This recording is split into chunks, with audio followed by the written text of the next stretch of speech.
ইরানের সর্বোচ্চ ধর্মীয় নেতা নির্বাচিত হলেন আলী খামেনি পুত্র মুজতাবা খামেনি। সমর্থন জানিয়ে তেহরানের রাস্তায় রাস্তায় মানুষের ঢল, যুদ্ধের ময়দানে স্বস্তির হাওয়া। ইরানের নতুন শাসককে অভিনন্দন জানালো চীন। মুস্তাবাকে সমর্থন দিয়ে পাশে থাকার ঘোষণা রাশিয়ার। নতুন নেতৃত্ব পেয়ে হামলার তীব্রতা বাড়ানোর হুঁশিয়ারি আইআরজিসি। মার্কিন হুঁশিয়ারি অমান্য করেই তেহরানের পাশে লেবানন। ইসরায়েলকে লক্ষ্য করে একযোগে ক্ষেপণাস্ত্র হামলা। উত্তপ্ত হয়ে উঠেছে মধ্যপ্রাচ্যে যুদ্ধ পরিস্থিতি। ইরান ইসরায়েল উত্তেজনার মধ্যে এবার মার্কিন প্রেসিডেন্টের শান্তির বার্তা। যুদ্ধ শেষ করার বিষয়ে নেতানিয়াহুর সঙ্গে বৈঠক, এরপরে নেওয়া হবে চূড়ান্ত সিদ্ধান্ত। ইরানের একের পর এক হামলায় বিপাকে সৌদি আরব। এবার তেলের খনিতে তেহরানের হামলা। মার্কিন দূতাবাসের নাগরিকদের দেশ ত্যাগের বার্তা। ইরানের রাজনৈতিক ইতিহাসে শুরু হলো নতুন অধ্যায়। দীর্ঘ 3 দশকেরও বেশি সময় পর দেশটির সর্বোচ্চ নেতৃত্ব বা সুপ্রিম লিডার পদে পরিবর্তন এসেছে। মার্কিন ইসরায়েলি বিমান হামলায় আয়াতুল্লাহ আলী খামেনির নিহতের পর তার দ্বিতীয় সন্তান মোস্তফা খামেনিকে ইরানের নতুন সুপ্রিম লিডার হিসেবে ঘোষণা করা হয়েছে। রোববার বাংলাদেশ সময় রাত 3:15টায় ইরানের রাষ্ট্রীয় সংবাদ মাধ্যমে ঘোষণাটি আসে। দেশটির সংবিধান অনুযায়ী সর্বোচ্চ নেতা নির্বাচনের ক্ষমতাপ্রাপ্ত 88 সদস্যের অ্যাসেম্বলি অব এক্সপার্টস দ্রুততার সাথে মোস্তফাকে নেতা নির্বাচনের সিদ্ধান্ত নেয়। 1979 সালের ইসলামী বিপ্লবের পর এটি ইরানের নেতৃত্বের দ্বিতীয় বৃহত্তম পালাবদল। প্রথাগত উচ্চপদস্থ ধর্মীয় নেতা না হওয়া সত্ত্বেও দীর্ঘকাল ধরে ক্ষমতার কেন্দ্রবিন্দুতে প্রভাবশালী ছিলেন মোস্তফা খামেনি। কুদস ফোর্স ও বাসিজ বাহিনীর সাথে তার ঘনিষ্ঠ কাজের অভিজ্ঞতা এবং কৌশলগত দক্ষতা তাকে এই পদের দৌড়ে এগিয়ে রাখে। 2019 সাল থেকে মার্কিন নিষেধাজ্ঞার তালিকায় থাকা ব্যক্তিত্ব এখন থেকেই মধ্যপ্রাচ্যের অন্যতম প্রভাবশালী দেশ ইরানের নীতি ও আদর্শের প্রধান নিয়ন্ত্রক হিসেবে কাজ করবেন। এদিকে ইরান ইন্টারন্যাশনালের লাইভ প্রতিবেদনে বলা হয়েছে, ট্রাম্প সতর্ক করেছেন যে ইরানের নেতৃত্ব খুব দ্রুত কমে যাচ্ছে। সেখানে যেই নেতা হতে চায় শেষ পর্যন্ত তাকে মৃত অবস্থায় পাওয়া যাচ্ছে। একই হুঁশিয়ারি দিয়েছে খোদ ইসরায়েলও। অন্যদিকে এক বিবৃতিতে ইসরায়েল কলস জানায়, খামেনি পরবর্তী ইরানের শাসন ব্যবস্থায় যারাই শক্ত অবস্থান নেওয়ার চেষ্টা করবেন তাদের প্রত্যেককেই প্রাণনাশের হুমকির মুখে পড়তে হবে। ইরানকে একটি অস্থিতিশীল রাষ্ট্র হিসেবে বজায় রাখা এবং দেশটির সামরিক সক্ষমতা ধ্বংস করতে তারা যুক্তরাষ্ট্রের সঙ্গে যৌথভাবে কাজ করে যাবে বলেও হুঁশিয়ারি দেন তিনি। বিশ্লেষকদের মতে, যেহেতু ইরানে এখনও হামলা অব্যাহত রেখেছে ইসরায়েল যুক্তরাষ্ট্র, সেহেতু সেই হামলার লক্ষ্যবস্তুতে পরিণত হতে পারেন নতুন সর্বোচ্চ নেতাও। তবে তাদের রণকৌশলই বলে দেবে কোন দিকে যাচ্ছে পরিস্থিতি। তামান্না তাবাসসুম, ইরানের নতুন সর্বোচ্চ নেতা হিসাবে মোস্তফা খামেনির মনোনয়নকে দেশটির অভ্যন্তরীণ বিষয় হিসেবে অভিহিত করেছে চীন। সোমবার এক সংবাদ সম্মেলনে চীনের পররাষ্ট্র মন্ত্রণালয়ের মুখপাত্র জিয়াকুন এই মন্তব্য করেন। পররাষ্ট্র মন্ত্রণালয়ের মুখপাত্র জানান, এই সিদ্ধান্ত সম্পূর্ণভাবে ইরানের নিজস্ব সংবিধানের উপর ভিত্তি করে নেওয়া হয়েছে।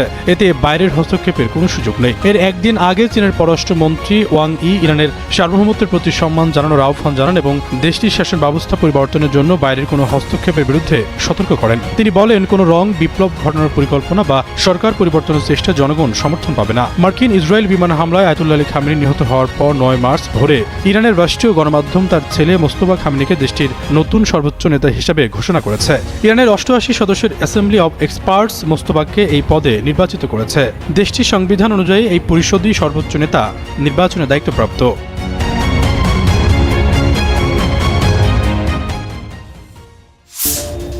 ইরানের নতুন সর্বোচ্চ নেতা হিসেবে দায়িত্ব গ্রহণ করায় আয়াতুল্লাহ মোস্তফা খামেনিকে অভিনন্দন জানিয়েছে রাশিয়ার প্রেসিডেন্ট ভ্লাদিমির পুতিন। সোমবার ক্রেমলিনের ওয়েবসাইটে প্রকাশিত এক বার্তায় পুতিন এই অভিনন্দন জানান। মোস্তফা খামেনিকে পাঠানো ওই বার্তায় পুতিন তেহরানের প্রতি মস্কোর অবিচল সমর্থন পুনর্ব্যক্ত করেন। তিনি বলেন, রাশিয়ার ইসলামী প্রজাতন্ত্র ইরাকের এক নির্ভরযোগ্য অংশীদার ছিল এবং ভবিষ্যতেও থাকবে। ইরানের বর্তমান পরিস্থিতির কথা উল্লেখ করে রাশিয়ার প্রেসিডেন্ট তার বার্তায় আরও বলেন, এমন এক সময় আপনি এই উচ্চ পদে আসীন হলেন যখন ইরান সশস্ত্র আগ্রাসনের মোকাবেলা করছে। আপনার এই মেয়াদকাল নিঃসন্দেহে অনেক সাহস ও নিষ্ঠার দাবি রাখে। আমি নিশ্চিত যে আপনি আপনার বাবার কাজগুলো সম্মানের সঙ্গে এগিয়ে নেবেন এবং ইরানের জনগণকে ঐক্যবদ্ধ করবেন। গত 28 ফেব্রুয়ারি মার্কিন ইসরায়েলি যৌথ হামলায় তেহরানে প্রাণ হারান ইরানের সর্বোচ্চ নেতা আয়াতুল্লাহ আলী খামেনি। তার হত্যাকাণ্ডের পর নতুন সর্বোচ্চ নেতা নির্বাচনের দায়িত্ব ন্যস্ত হয় অ্যাসেম্বলি অব এক্সপার্টসদের হাতে। তারা সবকিছু পর্যালোচনা করে নতুন সর্বোচ্চ নেতা নির্বাচনের জন্য ভোট প্রদান করেন। আর তাদের ভোটের ভিত্তিতেই ইরানের নতুন সর্বোচ্চ নেতা হিসেবে নির্বাচিত হয়েছেন আলী খামেনির দ্বিতীয় পুত্র মোস্তফা।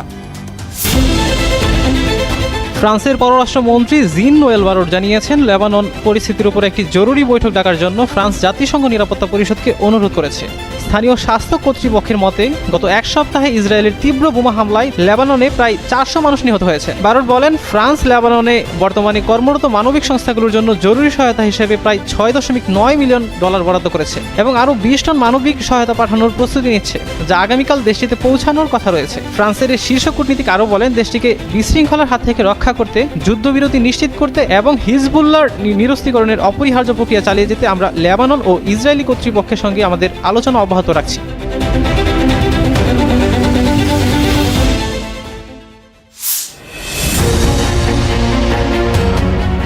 যুক্তরাষ্ট্রের প্রেসিডেন্ট ডোনাল্ড ট্রাম্প বলেছেন, ইরানের বিরুদ্ধে মার্কিন ইসরায়েল যুদ্ধ শেষ করার বিষয়ে তিনি ইসরায়েলি প্রধানমন্ত্রী বেনিয়ামিন নেতানিয়াহুর সঙ্গে আলোচনা করে সিদ্ধান্ত নেবেন। সোমবার এই সংবাদ প্রকাশ করেছে আনাদোলু এজেন্সি। ডোনাল্ড ট্রাম্প বলেন, আমি মনে করি এটি পারস্পরিক বিষয়। ইরান যুদ্ধ বন্ধের ক্ষেত্রে আমি সঠিক সময়ে সিদ্ধান্ত নেব, তখন সব কিছু বিবেচনা নিয়ে এই বিষয়টির মীমাংসা করা হবে। ইরানের বিরুদ্ধে মার্কিন ইসরায়েল যুদ্ধ শেষ করার বিষয়ে নেতানিয়াহুর কোনো ভূমিকা থাকবে কিনা এমন প্রশ্নের জবাবে ট্রাম্প টাইমস অফ ইসরায়েল পত্রিকাকে এসব কথা বলেন।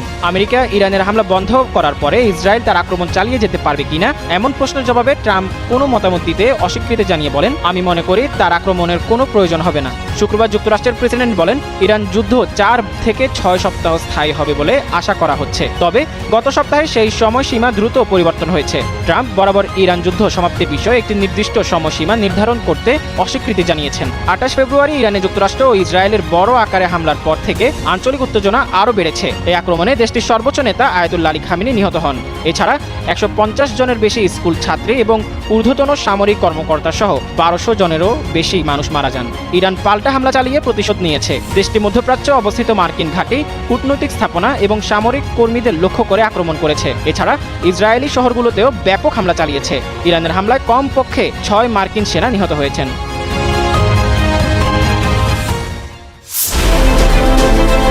যুদ্ধের দামামা শেষ হওয়ার কোনো লক্ষণই দেখছে না বিশ্ব।